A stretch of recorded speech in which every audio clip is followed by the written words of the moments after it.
Did you know that Alcatraz wasn't always a prison?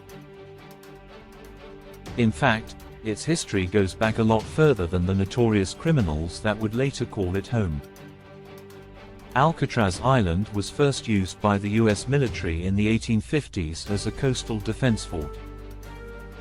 In the late 1800s, it was converted into a military prison to house rebellious soldiers and prisoners from the Spanish-American War. By the time it became a federal penitentiary in 1934, Alcatraz had already seen its fair share of military history. It wasn't until the Great Depression that it began housing the criminals we now associate with the island. And that's when Alcatraz earned its reputation as a maximum security facility. Speaking of famous criminals, one of the most famous stories of Alcatraz involves an escape attempt that remains unsolved to this day.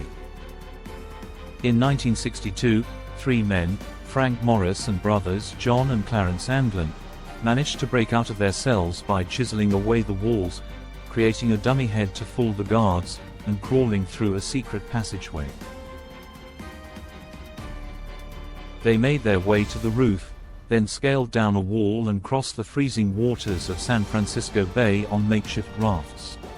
The authorities never found them, and the escape became one of the greatest mysteries in American criminal history.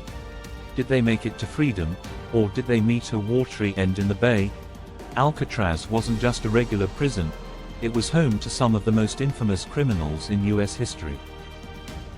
Al Capone, the notorious gangster, spent several years here, as did other criminals like George "Machine Gun" Kelly and Robert Stroud, the Birdman of Alcatraz.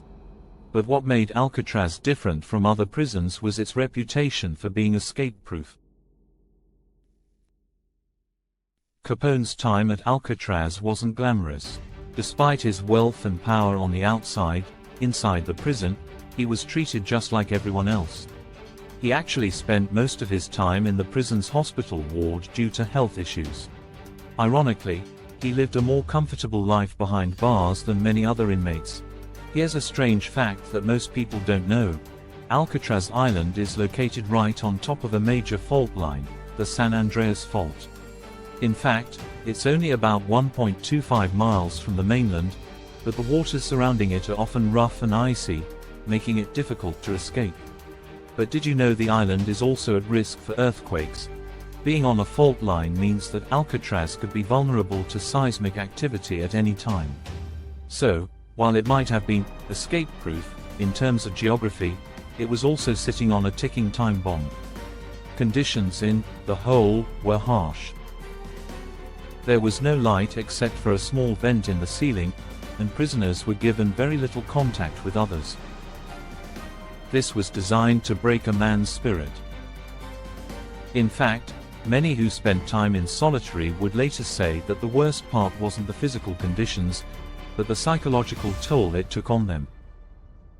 Stroud wasn't allowed to keep birds when he first arrived at Alcatraz, but after years of good behavior, he was eventually permitted to care for them. His story became so famous that it was turned into a Hollywood movie, The Birdman of Alcatraz, starring Burt Lancaster.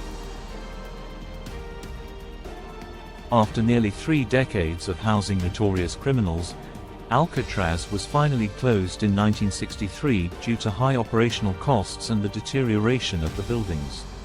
It became too expensive to maintain, especially given that there were newer, more modern prisons on the mainland.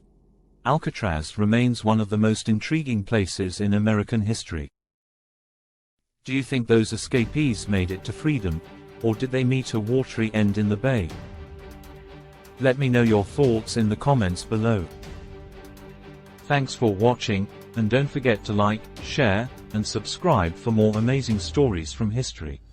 Until next time, stay curious.